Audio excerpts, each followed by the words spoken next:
Araw may gagawin tayo, LG. Nasa 43 inches yata ito. So itong unit na to ay dinala din ng isang manggagawa rin na medyo hindi pa bihasa, ano. So sabi niya nagwa widescreen na lang daw ito. So testing natin.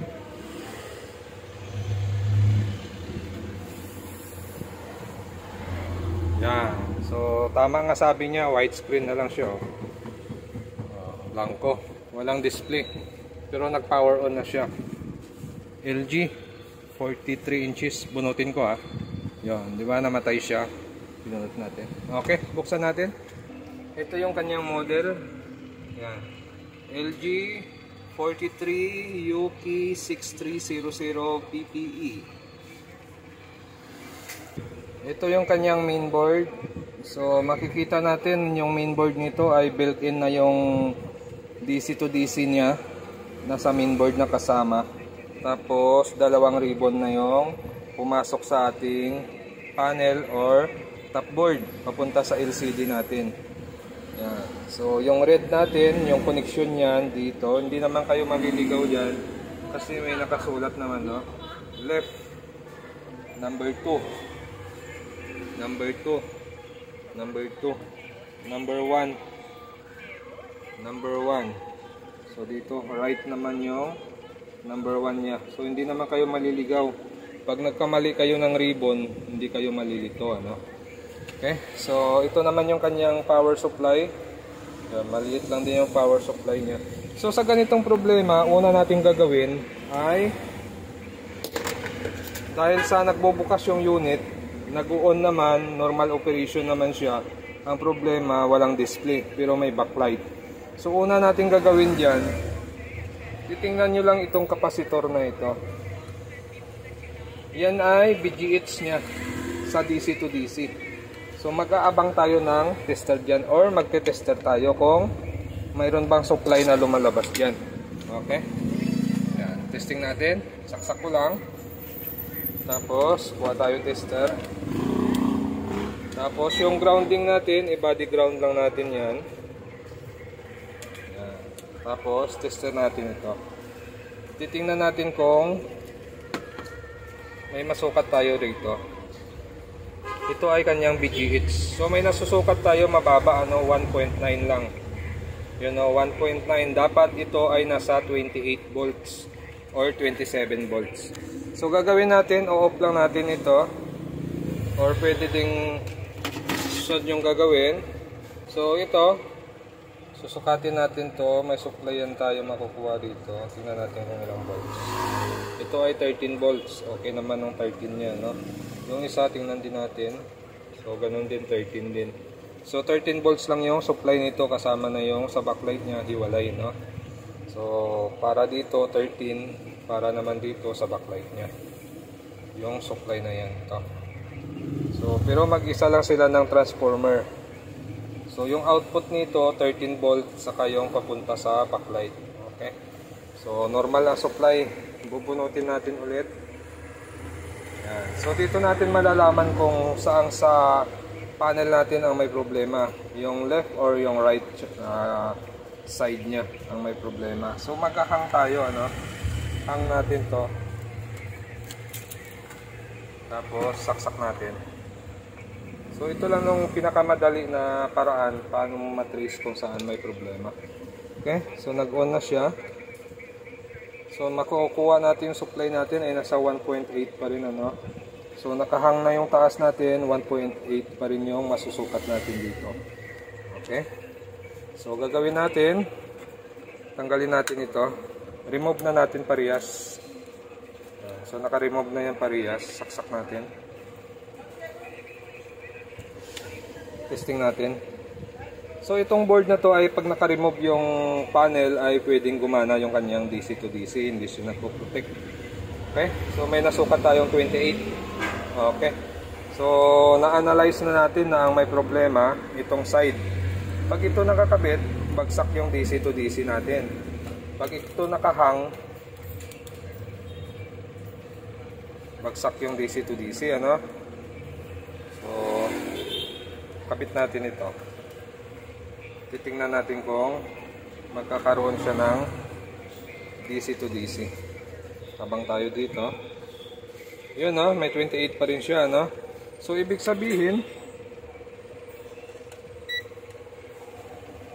itong side na to buo, itong side na to sira. So sukat ulit tayo. Yun no, meron tayo 28 na susukat. Okay.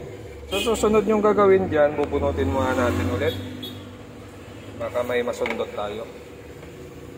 So yung mga ganitong panel, minsan may display, minsan wala ano. Pero sa ito, hindi na natin tinignan yung display niya kung mayroon. Ang hinahabol natin dito yung magkaroon ng 28 ito or 27. So nagkaroon na ito pag nakahang ito. So gagawin natin dahil kadalasan sa mga ganitong problema, tape method or paper method. So hahanapin natin yung clock signal nito kung saan banda. So makikita nyo dito yung circuito rito. Papunta yata yan sa pinaka-IC natin dito, no? So pagdating dito, yan, makikita mo may mga kapasitor rito, may mga resistor dito. So kadalasan sa ganitong modelo, ang kanyang clock signal ay dito. Yan. Bibilangin nyo lang to kung ilan. 2, 3, 4, 5, 6, 7, 8, 9, 10. So yung 10 na circuit na yan ay pumasok yan dito. Malabo. Yan. Dito 10. 1, 2, 3, 4, 5, 6, 7, 8, 9, 10. So hanggang dito ano, 10 ito hanggang dito. Tapos may blanco. Tapos itong dalawa na ito, yan yung add even signal natin, LC1, LC2 or swapping voltage. So 10, 11, 12, 13. Wow. So ibig sabihin, isama mo na yung add even natin dito, ibablock na natin yung 13 pin. Mula dito, 13 pin hanggang dito. Okay? Pero dahil ito ay buo ang side na ito, tapos dito yung sira, ibig sabihin dito sa baba, no? Pag dito ang clock signal natin, minsan dito yan, nakatapat din dito, minsan naman dito. Pero yung ganitong modelo, dito yung clock signal natin, pagdating dito sa baba niyan, dito din yung clock signal natin. So ibablock lang natin yan dito, yung ito 10 na to, tapos 11 yung blanco, 12, 13. 13 pin ang ibablock natin dito. Okay, try natin. Yan. So ito nakasum na yan.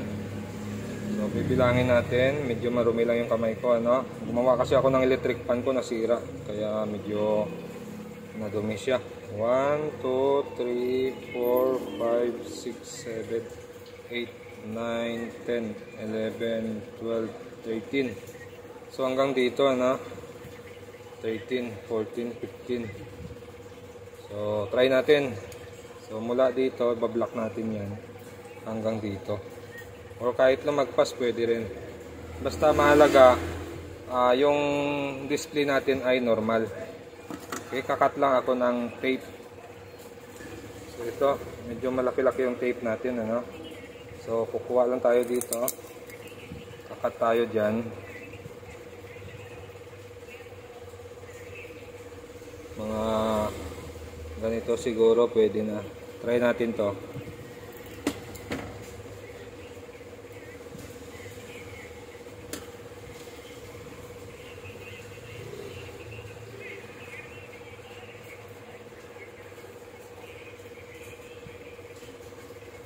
So hanggang dito kanina yon, malapad masyado, no? Lapad, bawas tayo.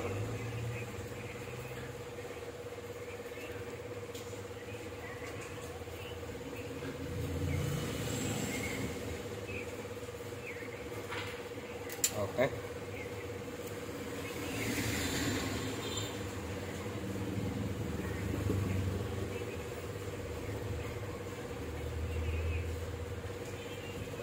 Pwede na ito. Tingnan natin kung ilang pin ito.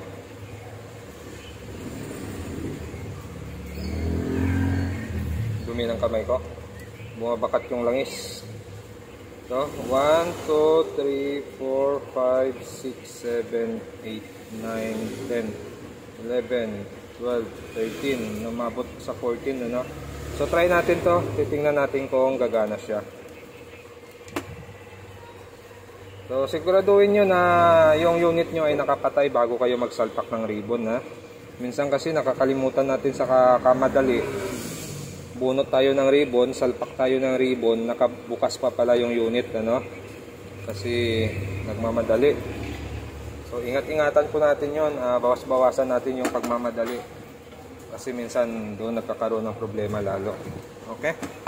So gagawin natin dyan, ay kabitan natin yung ating ginawa. Yung ground lang tayo, tapos saksak natin. So, nakakabit na siya, nakakabit din ito. Abang tayo dito. Tingnan natin kung magkaroon siya ng BGH. Yun, nag-on na siya.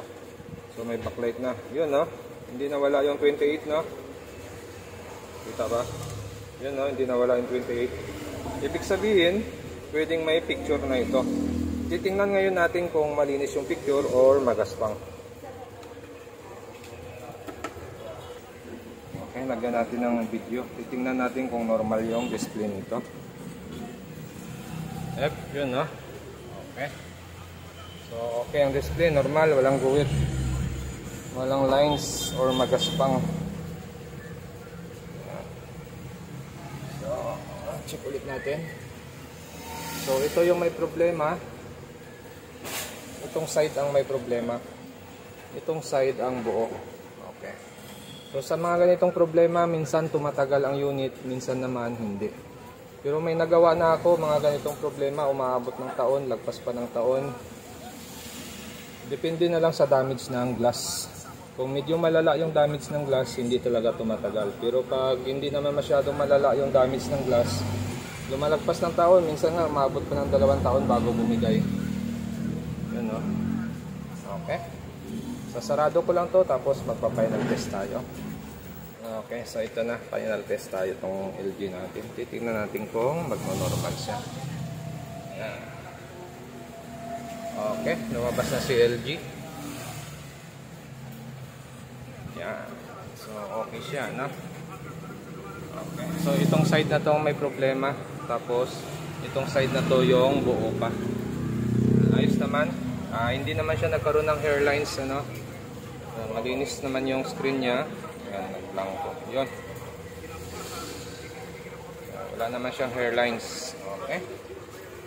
So, hanggang dito na lang yung video natin. At kung bago lang kayo sa aking channel, huwag kalimutan mag-subscribe. Sa susunod ulit natin ng mga video.